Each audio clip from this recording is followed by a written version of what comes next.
Hello साथियों, नमस्कार, good evening. आप सभी का बहुत बहुत स्वागत है आपके अपने channel triple C wifi study पर। आज से ट्रिपल सी सितंबर एग्जाम 2025 के लिए न्यू सीरीज स्टार्ट हो चुकी है और ये क्लास आपको रेगुलर मिलेगी शाम को 8:30 पर। तो सारे बच्चे 8:30 पर क्लास को ज्वाइन करेंगे और जल्द ही हम मॉर्निंग में भी क्लास को स्टार्ट करेंगे, बट अभी 8:30 पर आपको रेगुलर क्लास ज्वाइन करनी है। जिनका भी एग्जाम सितंबर में है या फिर आपका अक्टूबर नवंबर में होने वाला है, तो आप इस सीरीज को फॉलो अवश्य करें। ये सीरीज आपके लिए बहुत ही इंपॉर्टेंट होने वाली है। और वैसे भी ट्रिपल सी सितंबर एग्जाम के लिए समय बहुत कम है, क्योंकि एग्जाम भी आपके बहुत जल्दी स्टार्ट होने वाले हैं। इस बार अगस्त के एग्जाम थोड़ा लेट कराए गए थे, तो ऐसे में समय बहुत ज़्यादा आपके लिए नहीं मिल पाया है। जितना भी समय है आप इसका फ़ायदा उठाएं और जो भी क्लास हम करवाएं उनको आप करें। इससे पहले जो भी क्लास करवा चुके हैं वो अच्छे से आपको कवर करना है। और अगर आपने ट्रिपल सी का जो हमने क्रैश कोर्स 2025 करवाया है अभी न्यू, वो आपने नहीं देखा है, तो आप यूट्यूब के प्लेलिस्ट में जाके वो सारे क्लास कर सकते हैं। ठीक है। बाकी जिनको पेड कोर्स लेना है तो आप सभी 299 में बैच अभी एनरोल कर सकते हैं। Triple C wifi study mobile app पर ये बैच आपको मिल जाएंगे। जिनको रिकॉर्डेड बैच की आवश्यकता है तो आप सभी रिकॉर्डेड बैच भी ले सकते हैं। ट्रिपल सी सफलता बैच नाम से ये आपको मिलेगा, जिसमें कंप्लीट आपको theory class, live class, ebook वगैरह सब रिकॉर्डेड फॉर्म में मिल जाएगा। और अभी जो हमारा नया लाइव बैच है ये आपका 10 सितंबर से लाइव होने जा रहा है। एडमिशन इसमें स्टार्ट है, 5 बजे आपकी लाइव क्लास चलेगी और 1 बजे आपकी एक रिकॉर्डेड क्लास आएगी। इस बैच को मात्र 299 में अभी आप एनरोल कर सकते हैं triple C wifi study mobile app के माध्यम से। ठीक है। किसी भी जानकारी के लिए आप हमें 9452299436 पर व्हाट्सएप कर सकते हैं या फिर कॉल कर सकते हैं 9 to 5 के बीच में। चलिए, पहला सवाल आपकी स्क्रीन पर आ चुका है और इसमें पूछा है FGML का फुल फॉर्म क्या होता है। तो सभी साथी अपना जवाब कमेंट बॉक्स में भेजेंगे। FGML का फुल फॉर्म यहाँ पर क्या हो जाएगा, आंसर दीजिए। ठीक है। FGML का मतलब होता है स्टैंडर्ड जनरलाइज्ड मार्कअप लैंग्वेज। यहाँ पर फर्स्ट ऑप्शन करेक्ट है आपका। अगर आपने फर्स्ट ऑप्शन बताया तो एकदम ठीक आंसर है।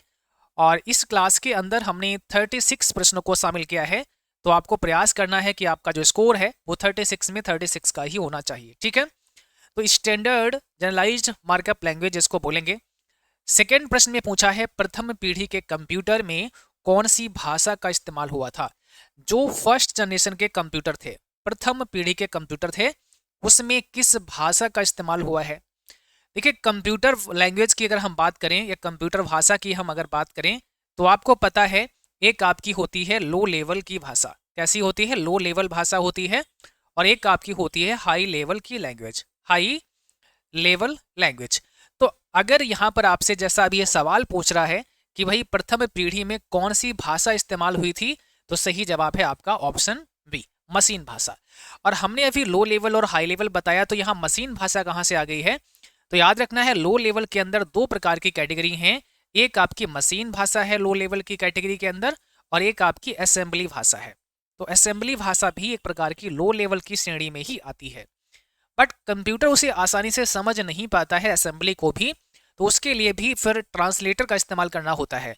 परंतु मशीन भाषा को कंप्यूटर आसानी से समझ सकता है, क्योंकि मशीन भाषा उसकी अपनी भाषा है जो 0 और 1 के फॉर्म में होती है। तो जब मशीन भाषा में कोई प्रोग्राम लिखेंगे आप, तो वो 0-1 की फॉर्म में लिखना पड़ेगा। और ये 0-1 होता है, इसको ही बाइनरी डिजिट कहते हैं। ठीक है, बाइनरी डिजिट के नाम से आप इन्हें जानते हैं। तो कई बार आप ऐसा भी पढ़ेंगे कि कंप्यूटर की भाषा कौन सी होती है, बाइनरी भाषा होती है, ऐसा भी आपको पढ़ने को मिलेगा। नेक्स्ट क्वेश्चन में पूछा है कि यूपीआई के फाउंडर कौन हैं। आपको बताना है यूपीआई के फाउंडर कौन है। अब ये जो सवाल है वो चैप्टर नंबर 8 से लिया गया है। यूपीआई की अगर हम बात करें तो आप सब जानते हैं यूनिफाइड पेमेंट्स इंटरफेस होता है। यूनिफाइड पेमेंट्स इंटरफेस होता है, और इसकी जो शुरुआत की है ना, इसको जो बनाया है वो एनपीसीआई ने बनाया है, national payments corporation of India. NPCI को कौन मॉनिटर करता है, कौन गवर्न करता है? तो याद रखना है आरबीआई करता है। Reserve bank of India NPCI को गवर्न करता है, और एनपीसीआई के अंडर में काम करता है यूपीआई, यूनिफाइड पेमेंट्स इंटरफेस। कई बार सवाल आता है कि यूपीआई के द्वारा आप कितना पैसा भेज सकते हैं। तो आप यूपीआई से एक दिन के अंदर 1 लाख रुपए का ट्रांजैक्शन कर सकते हैं। अब 1 लाख रुपए चाहे आप सिंगल ट्रांजेक्शन कर लो या फिर मल्टीपल ट्रांजेक्शन कर लो, कुल 1 लाख का ही ट्रांजेक्शन हो सकता है 1 डे में। अगला सवाल है ऑटो टेक्स्ट कमांड किस मेनू में होती है। आपको ये बताना है कि जो ऑटो टेक्स्ट की कमांड है, आप देखो प्रश्न से ही आप समझ जाओ कि ये जो सवाल है ये लिब्रो ऑफिस राइटर से पूछा गया है। लिब्रो ऑफिस राइटर क्या है? एक वर्ड प्रोसेसर सॉफ्टवेयर है, एक वर्ड प्रोसेसर सॉफ्टवेयर है लिब्रो ऑफिस का ये राइटर। जैसे एमएस ऑफिस का एमएस वर्ड है वैसे ही तो ऑटो टेक्स्ट को भी हम अपने राइटर के अंदर दर्ज कर सकते हैं, इंसर्ट करवा सकते हैं। और ये आपको ऑटो टेक्स्ट की कमांड मिलती है फॉर्मेट मेनू के अंदर। कहाँ मिलती है? सॉरी, ये टूल्स मेनू के अंदर आपको मिलती है। कहाँ मिलेगी?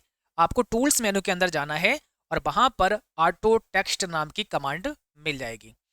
आप जैसे ही टूल्स मेनू के अंदर जाएंगे तो ऑटो टेक्स्ट पर आपको क्लिक करना है। यहाँ पर आप जाने के बाद में ऑटो टेक्स्ट पर जैसे ही क्लिक करेंगे तो इस प्रकार से बहुत सारे यहाँ पर टेक्स्ट आ जाएंगे जो ऑटोमेटिकली आप अपनी डॉक्यूमेंट के अंदर इंसर्ट करवा सकते हो। ठीक है, तो ऑटो टेक्स्ट के लिए हमें कहाँ जाना पड़ेगा?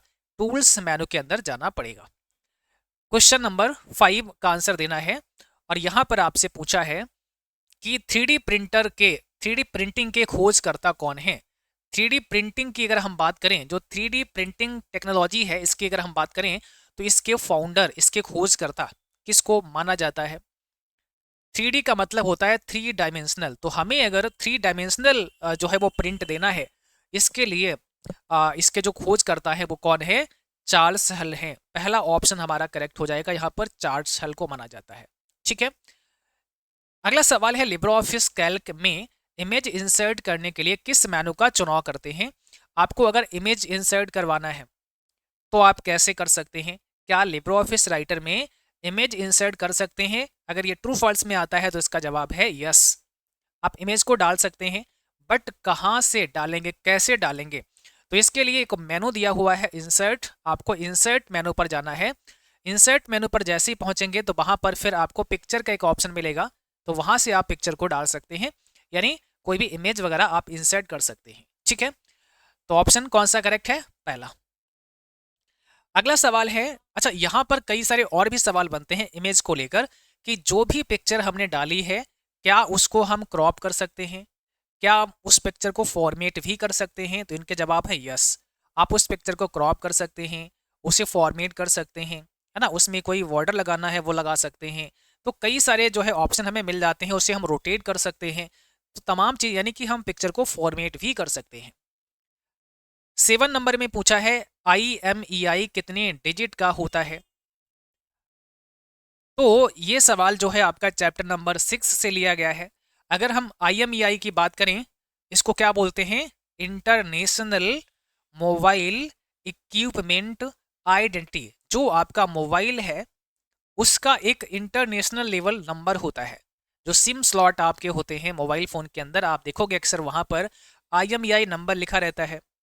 ठीक है ना, तो वो IMEI नंबर आपके लिए बहुत इंपॉर्टेंट है। आप उसको याद करके रखें, अपने कहीं पे लिख लें उस चीज़ को, क्योंकि कई बार मोबाइल जब खो जाता है तो इसकी आवश्यकता पड़ती है। तो ये जो IMEI नंबर है ये कितने डिजिट का होता है? ये 15 अंक का होता है। ठीक है, क्या बोलेंगे इसको? इंटरनेशनल मोबाइल इक्विपमेंट आइडेंटिटी, ये इसका पूरा नाम होता है और 15 डिजिट का ये नंबर होता है। इस पता को ज्ञात करना है, जैसे आपको नहीं पता है तो इसको निकालने के लिए कोड भी दिया हुआ है *#06#। ये कोड आप डायल करेंगे अपने मोबाइल स्क्रीन पर तो ये फ्लैश हो जाएगा, ऑटोमेटिकली नंबर आपके मोबाइल पर रिफ्लेक्ट कर जाएगा। आपको बस ये कोड डायल करना है। क्वेश्चन 8 का आंसर दो। निम्नलिखित में से कौन सा सोशल मीडिया का उदाहरण नहीं है? कौन सा सोशल मीडिया का उदाहरण नहीं है? क्या होगा इसका जवाब? सही आंसर आपको देना है। चैप्टर नंबर 7 से लिया गया है, ईमेल सोशल नेटवर्किंग से ये सवाल है। कौन सा एक सोशल मीडिया का उदाहरण नहीं है? जैसे ट्विटर, हालांकि अभी इसको एक्स नाम से जाना जाता है, ट्विटर का नया नाम एक्स हो गया है। लिंक्डइन हो गया, इंस्टाग्राम हो गया, अमेजॉन हो गया। तो ये सभी तो आपके क्या है? सोशल साइट्स हैं, सोशल नेटवर्किंग साइट हैं। बट अमेजॉन आपका एक ई कॉमर्स साइट की कैटेगरी में आ जाता है। किस में आ जाता है? ई कॉमर्स आ जाता है। ई कॉमर्स के अंदर भी कई कैटेगरी हैं, जैसे B2B हो सकता है, जैसे B2C हो सकता है, ठीक है, जैसे C2V हो सकता है और C2C हो सकता है। तो यहाँ अमेजॉन की अगर बात करें तो ये बिजनेस है और बिजनेस टू कस्टमर आपका कहलाता है। अमेजोन पर आप कुछ परचेज करेंगे तो आप एज ए कस्टमर परचेज कर रहे हैं, सेलर जो बेचेंगे वो एज ए बिजनेस वहां पर चीजें बेच रहे हैं, तो एक तरफ सेलर होंगे एक तरफ आप कस्टमर होंगे, तो यहाँ बिजनेस टू कस्टमर की बात हो जाएगी। तो अमेजोन आपका B2C की कैटेगरी में आ जाता है, ठीक है।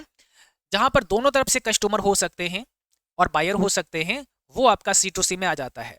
जैसे अगर हम OLX की बात करें तो OLX पर आप बहुत नॉर्मली अपना कोई भी ओल्ड मटेरियल, ओल्ड प्रोडक्ट वगैरह बेच सकते हैं, कोई भी सामान आप यहाँ सेल कर सकते हैं, तो बायर भी आप ही हैं और सेलर भी आप ही हैं, मतलब आपकी कैटेगरी के लोग हैं। तो यहाँ पे कोई ऐसा नहीं है कि आप एक रजिस्टर्ड बिजनेस मैन हो तभी चीज़ें बेच पाओगे, ऐसे कोई बाउंडेशन नहीं है OLX के अंदर, तो इसलिए इसको C2C बोला गया है, कस्टमर टू कस्टमर बोला गया है। बट अमेजॉन, फ्लिपकार्ट जैसी जो वेबसाइट हैं वो आपकी बिजनेस टू कस्टमर में आ जाती हैं। प्रोसेसर के नज़दीक कौन सी मेमोरी होती है? प्रोसेसर आप सब जानते हैं, तो जो प्रोसेसर है उसके नज़दीक जो मेमोरी है उसका नाम आपको बताना है। प्रोसेसर के सबसे नज़दीक मेमोरी अगर आप इसमें से देखोगे तो कैश मेमोरी हो जाएगा, और नॉर्मली 99% जब ये सवाल आता है तो यही ऑप्शन में रहता है। बहुत रियर केस में कई बार रजिस्टर दिया रहता है, अगर आपका रजिस्टर आ जाएगा ऑप्शन के अंदर फिर आपका ये आंसर बन जाएगा, फर्स्ट प्रायोरिटी फिर आपकी ये हो जाएगी, ठीक है। बट 99% क्या होगा, कैश मेमोरी ही होता है। तो प्रोसेसर के नज़दीक मेमोरी कौन सी है? कैश मेमोरी होती है। इसी सवाल को कुछ ऐसे भी पूछते हैं कि सबसे तेज मेमोरी कौन सी होती है, तो कैश मेमोरी सबसे फास्ट मेमोरी होती है। देखिए, जो भी हमारा प्रोसेसर डेटा को एक्सेस करता है रैम से, उसकी एक कॉपी कैश में अपने पास, एक कैश जो मेमोरी है वो उसकी एक कॉपी अपने पास स्टोर कर लेता है, और जब प्रोसेसर को उस डेटा की वापस से आवश्यकता पड़ती है तो पुनः वो कैश मेमोरी से ही उसको रिट्रीव कर लेता है, वापस से उसको रैम में नहीं जाना पड़ेगा, वो कैश मेमोरी से ही डेटा को उठा लेगा। तो डेटा को जल्दी एक्सेस कर सकता है कैश मेमोरी से आपका प्रोसेसर, इसलिए इसको फास्ट बोला गया है, तेज मेमोरी कहा गया है। और ये भी याद रखना है कि कैश आपके 3 प्रकार की होती हैं, L1 कैश होती है, L2 कैश होती है और L3 कैश होती है। लेवल 1, लेवल 2 और लेवल 3, अगर इन तीनों की कैटेगरी को आप देखें, इन तीनों में तुलना करेंगे तो लेवल 1 सबसे फास्ट है। तीनों में देखेंगे तो लेवल 1 सबसे फास्ट होती है, जो प्रोसेसर के अंदर ही लगी होती है। फिर लेवल 2 और लेवल 3 क्रमशः उससे स्लो और उससे स्लो, ठीक है। चलिए आगे बढ़ते हैं। अगला, लिब्रे ऑफिस राइटर में वर्ड काउंट किस मैनों में होता है? वर्ड काउंट का मतलब यह है कि आपने राइटर के अंदर जो भी लिखा है, आप ये पता करना चाहते हैं कि कितने शब्द हमने टाइप किए हैं, कितने कैरेक्टर हमने टाइप किए हैं, तो ये पता लगाने के लिए टूल्स मेनू में जाइए, और टूल्स मेनू के अंदर जो कमांड होती है वो आपको मिल जाएगी, कौन सी? वर्ड काउंट की। और यहाँ पर क्लिक करके आप पता लगा सकते हैं कि कितने शब्द आपने लिखे हैं, उनको काउंट कर देगा। 11 का आंसर दो, गूगल ड्राइव की स्टोरेज क्षमता कितनी होती है? आपको बताना है गूगल ड्राइव की स्टोरेज क्षमता कितनी होती है। तो गूगल ड्राइव के पास जो टोटल स्पेस है, ठीक है, वो कितना है, आपको कितना फ्री दिया जाता है? 15 GB का स्पेस आपको मिलेगा। करेक्ट आंसर आपका हो जाएगा फर्स्ट। अगला सवाल है, पिन का पूरा नाम क्या होता है? What is the full form of pin? तो पिन का मतलब यहाँ पर क्या है? अब देखो, पिन अलग अलग प्रकार के हो सकते हैं, जैसे आपका ATM का पिन हो सकता है, कोई पासवर्ड है ना, जैसे कोई आपका लॉगिन ID पासवर्ड है तो वहां पर भी वो पिन हो सकता है। तो पिन का मतलब यहाँ पर होता है पर्सनल आइडेंटिफिकेशन नंबर। क्या होगा? C हो जाएगा। इसको बोलते हैं पर्सनल आइडेंटिफिकेशन नंबर, पिन है, ऑप्शन C करेक्ट है। अगर हम UPI के पिन की बात करें तो जो UPI का पिन होता है ये कितने डिजिट का होता है? कई बार ये सवाल एग्जाम में आता है, तो ये 4 से 6 डिजिट का UPI का पिन हो सकता है, 4 से 6 का हो सकता है। माइक्रोसॉफ्ट के जनक कौन है? माइक्रोसॉफ्ट कंपनी के जनक आपसे पूछे हैं, तो यहां पर सही जवाब हो जाएगा बिल गेट्स। इसके फाउंडर की अगर बात करें, जनक की अगर बात करें, तो बिल गेट्स से है माइक्रोसॉफ्ट के जनक। अगला सवाल है, पॉस का फुल फॉर्म क्या होता है? इसको क्या बोलते हैं? पॉस। देखिए, पॉस का मतलब है, कई बार आप शॉपिंग मॉल में गए होंगे, खरीदारी आपने की होगी, एक कैश काउंटर होगा जहां जाके आपने पेमेंट किया होगा, उस एरिया को ही पॉस बोलते हैं। इसको बोलते हैं पॉइंट ऑफ सेल, ठीक है। पॉस का मतलब होता है पॉइंट ऑफ सेल, ऑप्शन यहाँ फर्स्ट करेक्ट हो जाएगा। कैड का पूरा नाम क्या होता है? What is the full form of the CAD? तो कैड का यहाँ पर मतलब होगा कंप्यूटर एडेड डिजाइन। क्या होगा? कंप्यूटर एडेड डिजाइन होगा, ऑप्शन फर्स्ट करेक्ट है। अगला सवाल का जवाब दीजिएगा। पूछा है, इंटरनेट का जनक किसे कहा जाता है? Who is called the father of the internet? आपसे ये पूछा है कि भाई इंटरनेट का जनक कौन है, फादर ऑफ इंटरनेट किसको कहते हैं? फादर ऑफ इंटरनेट की संज्ञा, हालांकि एग्जैक्ट किसी को ये नहीं बोला गया है, बट एक संज्ञा दी गई है फादर ऑफ इंटरनेट की, वो है आपके विंड सर्फ। ठीक है, अब यहाँ थोड़ा सा डिटेल भी कर लेते हैं इसके बारे में। देखो, there is no single founder of the internet, यानी इंटरनेट का कोई एक सिंगल फाउंडर नहीं है, कोई ऐसा व्यक्ति नहीं है जिसने कहा कि लो मैंने इंटरनेट बना दिया। But Vinton Cerf and Robert E Kahn are widely credited with developing the core protocol TCP/IP। क्योंकि Vinton Cerf and Robert Kahn ने क्या किया, TCP/IP के ये कोर जो है डेवलपर कह सकते हैं, ये जो प्रोटोकॉल है TCP/IP इसके कोर डेवलपर कह सकते हैं। That form the foundation of the internet, जिसने ही इंटरनेट की फाउंडेशन बनाई है। TCP/IP ना होता तो इंटरनेट नहीं होता। इस वजह से इनको क्या बोला जाता है, फादर ऑफ इंटरनेट बोला जाता है, क्योंकि ये प्रोटोकॉल नहीं होता तो इंटरनेट नहीं होता। और इस प्रोटोकॉल के जो जनक हैं वो Vinton Cerf and Robert Khan हैं। इस वजह से, ठीक है, इस वजह से इनको फादर ऑफ इंटरनेट कहा गया है। तो इंटरनेट का कोई ऐतिहासिक कोई एक संस्थापक नहीं है, लेकिन विंटन सर्फ और रॉबर्ट खान को व्यापक रूप से कोर प्रोटोकॉल TCP/IP विकसित करने का श्रेय दिया जाता है, जो इंटरनेट की नींव बनाते हैं, जैसे कि आज हम जानते हैं।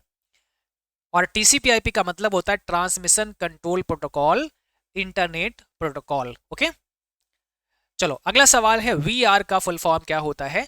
आपको बताना है VR का मतलब। यहां पर V का मतलब है वर्चुअल, R का मतलब है रियलिटी। तो वर्चुअल रियलिटी, ठीक है, आभासी चीजें यहां पर होती हैं, बस केवल आभास होगा आपको, चीजें वर्चुअल रहेंगी लेकिन आपको रियल लगेंगी, बट कैसा है वो, वर्चुअल है नहीं, लग रहा है, आभास हो रहा है। तो यहाँ पे वर्चुअल रियलिटी इसको बोलते हैं, VR को। IoT में T का क्या मतलब होता है? अब आज की डेट में बहुत सारी IoT डिवाइसेज हैं, इनको क्या बोलते हैं, इनको इंटरनेट ऑफ थिंग्स बोलते हैं। यानी ऐसी डिवाइसेज हैं जो इंटरनेट का इस्तेमाल करके चल रही हैं, और ये आज की डेट में हम सब की लाइफ में है, हम सब इन्हें इस्तेमाल करते हैं। तो इनको बोलते हैं IoT यानी इंटरनेट ऑफ थिंग्स। तो यहां पर हो जाएगा C। ठीक है, एक फिजिकल वर्ड है IoT, और बहुत सारी उद्योग के अंदर भी इस प्रकार की डिवाइसेज यूज हो रही हैं, जिनको स्पेशली नाम दिया है IIoT, यानी कि industrial internet of things.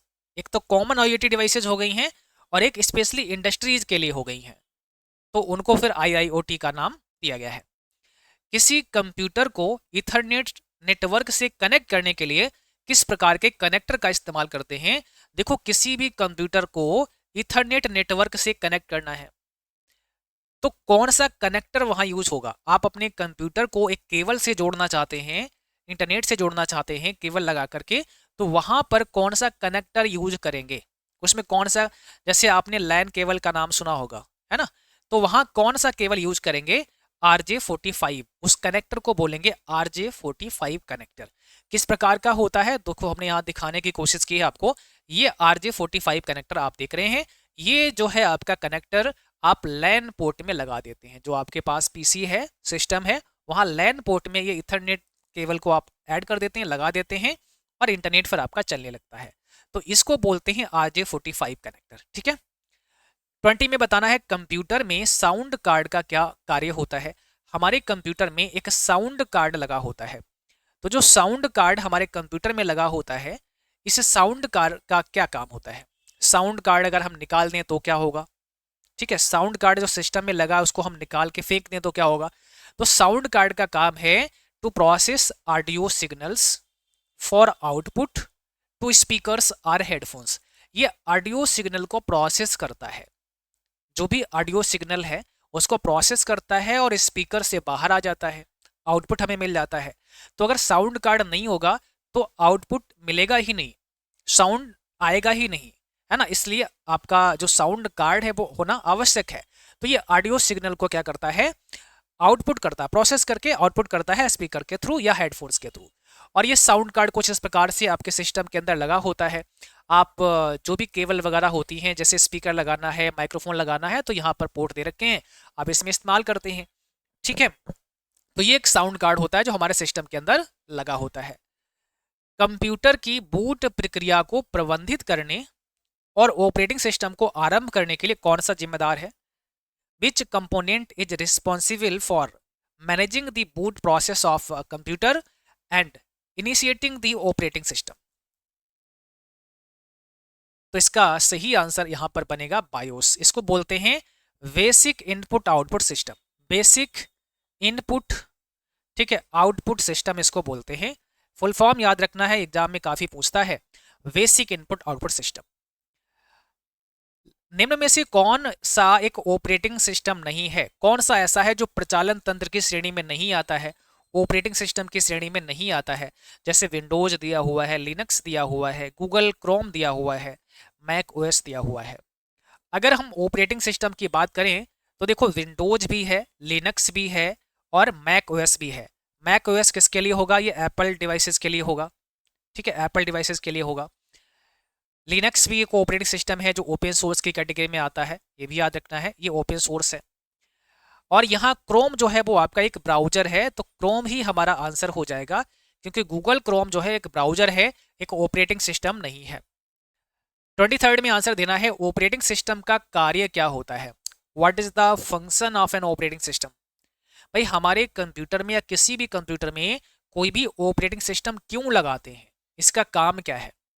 Operating system एक प्रकार का सिस्टम सॉफ्टवेयर है, ये आपको आना चाहिए। सिस्टम सॉफ्टवेयर है आपका ऑपरेटिंग सिस्टम, और ये हमारे कंप्यूटर को क्या करता है? हार्डवेयर रिसोर्सेज को कंट्रोल करता है, सॉफ्टवेयर एप्लीकेशन को मैनेज करता है और यूजर इंटरफेस प्रदान करता है। एक जो इंटरफेस हमें मिलता है काम करने के लिए, वो ऑपरेटिंग सिस्टम की मदद से ही मिल पाता है, वरना हम काम कहाँ पर करेंगे? एक हार्डवेयर है जिस पर काम कैसे करेंगे जब तक कि उसमें कोई सॉफ्टवेयर रन नहीं होगा। और कोई सॉफ्टवेयर रन हो रहा है वो इस वजह से हो रहा है कि उसके अंदर ऑपरेटिंग सिस्टम पड़ा है।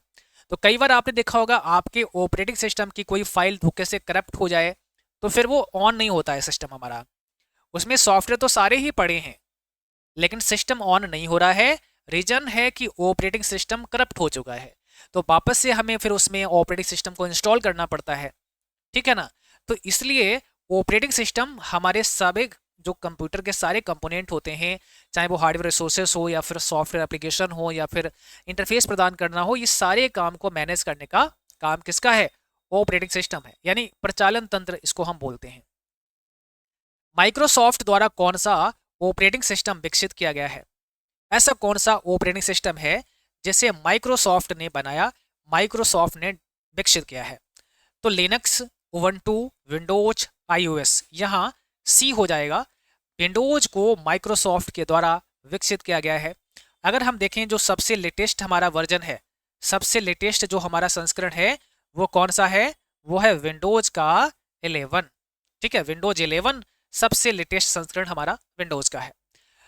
ऑपरेटिंग सिस्टम के संदर्भ में GUI का क्या मतलब होता है? देखिए, ऑपरेटिंग सिस्टम के अंदर जो इंटरफेस है ना, वो दो प्रकार का हो सकता है।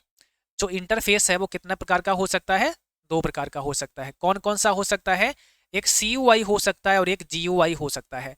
तो यहाँ पर इसका मतलब होता है ग्राफिकल यूजर इंटरफेस। ऐसा इंटरफेस जो ग्राफिकल है, जिसमें चित्र दिखाई देते हैं, माउस से क्लिक करके हम उसको ऑपरेट कर सकते हैं। तो वहाँ क्लिक करके हम अपना काम चला लेते हैं, और नॉर्मली हम सब विंडोज में ऐसे ही चलाते हैं। लेकिन जो आपका CUI बेस्ड होता है उसमें कमांड लिखना पड़ता है, एक कमांड प्रॉम्प्ट लिखना पड़ेगा आपको, तब चल पाएगा। पहले आप देखोगे MS DOS में ऐसा हुआ करता था, तो MS DOS के अंदर जो MS DOS है आपका, उसको चलाने के लिए एक कमांड लिखना पड़ेगा, तब चल पाएगा। तो कुछ CUI होते हैं और कुछ GUI होते हैं। आगे देखो, माउस से संबंधित सभी प्रकार की जो प्रॉपर्टीज है उसको बदलना चाहते हैं, माउस की जो सेटिंग्स हैं वहां तक पहुंचना चाहते हैं, तो आप कंट्रोल पैनल में जा सकते हैं। और कंट्रोल पैनल में पहुंचने के बाद कहां जाओगे? कंट्रोल पैनल के अंदर आपको मिलेगा, ये ऑप्शन बता दिया इन्होंने। अब माउस की सेटिंग्स को चेंज करना है तो फिर आपको ढूंढना पड़ेगा hardware and sound. Hardware and sound पर जाकर आप माउस की प्रॉपर्टीज को चेंज करवा सकते हो। दूसरी पीढ़ी के कंप्यूटर की प्राथमिक विशेषता क्या थी? हर जनरेशन की अपनी एक विशेषता थी, अपनी एक टेक्नोलॉजी थी। सेकेंड जनरेशन में ट्रांजिस्टर का यूज हुआ था, तो यहाँ पर ऑप्शन फर्स्ट हो जाएगा। फर्स्ट में वैक्यूम ट्यूब का इस्तेमाल हुआ था, सेकंड में ट्रांजिस्टर का इस्तेमाल हुआ था, थर्ड में आईसी का इस्तेमाल हुआ था, फोर्थ में वीएलएसआई यानी माइक्रो प्रोसेसर आ गया था, और फिफ्थ में ULSI ultra large scale integration. Micro computer शब्द का प्रयोग सबसे पहले किस जनरेशन में हुआ? कंप्यूटर की कौन सी पीढ़ी में माइक्रो प्रोसेसर आया? तो भाई ध्यान रखना है, फोर्थ जनरेशन में माइक्रो प्रोसेसर आया 1971 में। जैसे ही चौथी पीढ़ी शुरू हुई तो माइक्रो प्रोसेसर टेक्नोलॉजी के साथ में ही चौथी पीढ़ी शुरू हुई। 1971 में फर्स्ट माइक्रो प्रोसेसर आ गया था और यह इंटेल का था। किसका था? इंटेल 4004 था, यानी इसका जो बिट था ओनली 4 था, 4 बिट प्रोसेसर था ओनली। ये जो आपका माइक्रो प्रोसेसर था इंटेल कंपनी की तरफ से था, 1971 में आया जैसे चौथी पीढ़ी शुरू हुई। तो आप ये कह लो कि जैसे ही ये आया चौथी पीढ़ी स्टार्ट हो गई, फोर्थ जनरेशन स्टार्ट हो गई। कंप्यूटर के फर्मवेयर और बायोस को स्टोर करने के लिए आमतौर पर किस प्रकार की मेमोरी का इस्तेमाल होता है? कंप्यूटर का जो फर्मवेयर है वही बायोस होता है और इसको स्टोर करने के लिए रोम चिप होती है, इसको रीड ओनली मेमोरी बोलते हैं। अगला सवाल है, बिजली बंद होने पर भी डेटा के दीर्घकालिक भंडारण के लिए किस मेमोरी का उपयोग किया जाता है? कंप्यूटर आपने बंद कर दिया और आप चाहते हैं डेटा हमारा स्टोर रहे, परमानेंट स्टोर रहे, तो ऐसी कंडीशन में फिर हमें सेकेंडरी स्टोरेज का यूज करना पड़ेगा। फॉर एग्जांपल एचडीडी हो सकता है या एसडीडी हो सकता है या पेन ड्राइव हो सकता है इत्यादि, बहुत सारी जो आपकी सेकेंड स्टोरेज हैं, सेकेंडरी स्टोरेज आप कह सकते हैं, उनका यूज कर सकते हैं। कंप्यूटर सिस्टम में मेमोरी कंट्रोलर का उद्देश्य क्या होता है? What is the purpose of the memory controller in a computer system? Memory controller क्या करता है? तो ये कंट्रोल करता है फ्लो ऑफ डेटा रैम और सीपीयू के बीच में। जो फ्लो ऑफ डेटा है उसको कंट्रोल करने का काम करता है। एक्सेस स्पीड के मामले में किस प्रकार की मेमोरी आमतौर पर सबसे तेज है? यानी स्पीड के मामले में देखें तो सबसे फास्ट मेमोरी कौन सी है? क्लास के शुरुआत में ही आपको बताए थे, कैश मेमोरी हो जाएगा। जिन बच्चों ने क्लास को लाइक नहीं किया है, प्लीज आप सारे बच्चे लाइक कर दो क्लास को। शेयर नहीं किया है आप सब शेयर कर दो, और जो नए साथी हैं आप चैनल को सब्सक्राइब करके बेल आइकन दबाना ना भूलिएगा, ताकि जब भी हम नई क्लास डालें, कोई नया अपडेट आपके लिए आए या कोई जानकारी हम आपको प्रोवाइड करें, सीधे आप तक पहुंच जाए। तो आप सब्सक्राइब करके बेल आइकन भी दबा लीजिएगा। यहां पर पूछा है हेक्साडेसिमल नंबर सिस्टम में कौन कौन से सिंबल होते हैं? देखो आपको ये सब याद रखना है। बाइनरी नंबर सिस्टम में शुरुआत करेगा, तो बाइनरी नंबर सिस्टम के अंदर की अगर बात की जाए तो इसमें तो आपको पता है, हमने अभी बताया था 0 और 1 दो ही होते हैं, कुल मिलाकर के बेस इसका 2 हो जाएगा। 0 और 1 से ही बनेगा जो भी लिखना है, 0 1 की फॉर्म में रहेगा। कह लो आपकी अल्फ़ाबेट 2 ही है भाई। जैसे हम लोग कुछ लिखते हैं तो उसके लिए कुछ अल्फ़ाबेट यूज करते हैं, जैसे हम अगर देखेंगे हमारा अंग्रेजी के जो अल्फ़ाबेट है वो 26 है, तो इतने से ही हम अपना काम चलाते हैं, जो भी लिखना है सब इसी से लिख जाता है। कंप्यूटर जो लिखेगा बाइनरी के अंदर वो 0 1 से लिख लेगा, कुछ भी कहोगे आप 0 1 में ही वो लिख लेगा। तो 2 ही इसके अल्फ़ाबेट हैं, इसका बेस कितना है? 2 है, ऐसे मान लो। ठीक है, अब यहाँ पर अगर हम इसके बाद बाइनरी की बात अगर हम बात करें, ऑक्टल नंबर सिस्टम एक होता है। ऑक्टल नंबर सिस्टम में पता क्या है? इसमें जो अल्फ़ाबेट कह लो आप 0 से लेकर 7 तक के ही डिजिट होते हैं, तो इसका बेस कितना हो जाएगा? 8। इसमें 0 से 7 तक ही होते हैं और इतने से ही सब कुछ लिखा जाएगा। फिर बात करें अगर हम डेसिमल नंबर सिस्टम की, तो डेसिमल कितना होता है? 0 से लेकर 9, तो 0 से 9 में ही सब कुछ लिखा जाएगा डेसिमल के अंदर, तो टोटल 10 हो गए। और हेक्साडेसिमल, हेक्साडेसिमल में क्या होगा? इसमें 0 से 9 तक तो होता ही है और ए से एफ तक के लेटर होते हैं, तो कुल मिला के इसमें आपके 16 हो जाते हैं। तो हेक्साडेसिमल के अंदर 16 डिजिट हो जाएंगे टोटल, यानी बेस 16 हो जाएगा, डेसिमल में बेस 10 हो जाएगा, ऑक्टल में 8 हो जाएगा और बाइनरी में 2 हो जाएगा। ये सबको याद रखना है। निम्न में कौन सा रैम का एक प्रकार है? कौन सा रैम का एक टाइप है? कौन सा रैम का एक प्रकार है? तो रैम की बात करें, यहाँ पर रैम आपका 2 प्रकार का है। एक आपका एस रैम है, इसको स्टैटिक रैम बोलते हैं, एक आपका डी रैम है, इसको डायनेमिक रैम बोलते हैं। तो यहाँ सी हो जाएगा आपका दोनों। अगला सवाल है, फोर्ट्रान का फुल फॉर्म क्या होता है? फोर्ट्रान एक भाषा है, एक हाई लेवल लैंग्वेज है, इसको फॉर्मूला ट्रांसलेशन बोलते हैं।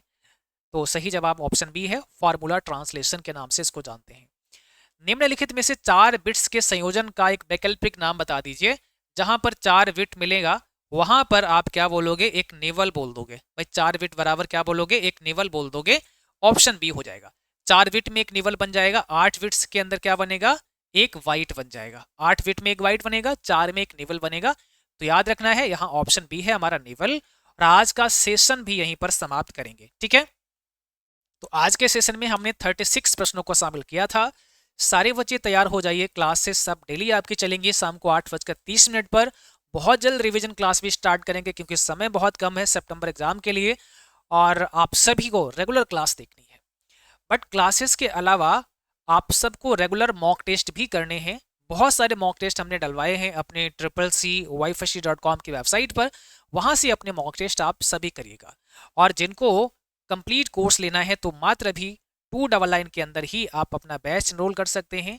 नवंबर बैच पर ऑफर आपका 1 से 2 दिन तक ही रहेगा, उसके बाद वो 399 में कन्वर्ट होने वाला है। तो समय रहते आप बैच में आ जाइएगा। और ये फ्रेश बैच है जो कि आपका 10 सितंबर से लाइव होने जा रहा है शाम 5 बजे 5 PM पर। और किसी कारण से किसी बच्चे का लाइव क्लास छूट जाता है अगर, तो इस क्लास को बाद में भी देखा जा सकता है, वो बाद में कभी भी इसको देख सकता है। सारे क्लास यहाँ मिलेंगे, सभी ई बुक्स यहाँ मिलेंगे, सभी टेस्ट सीरीज यहाँ मिलेंगे। यानी इसमें आपको फिर अलग से कुछ और लेने की आवश्यकता नहीं होगी, सब कुछ यहीं पर आपको मिल जाएगा। बैच का प्राइस रहेगा 399, बट अभी हमने कुछ बच्चों के लिए ऑफर दिया है जो 299 में आप लोग एनरोल कर सकते हैं। चलिए क्लास को यहीं पर समाप्त करते हैं, मिलते हैं फिर अगली क्लास में। तब तक के लिए थैंक यू, बाय बाय।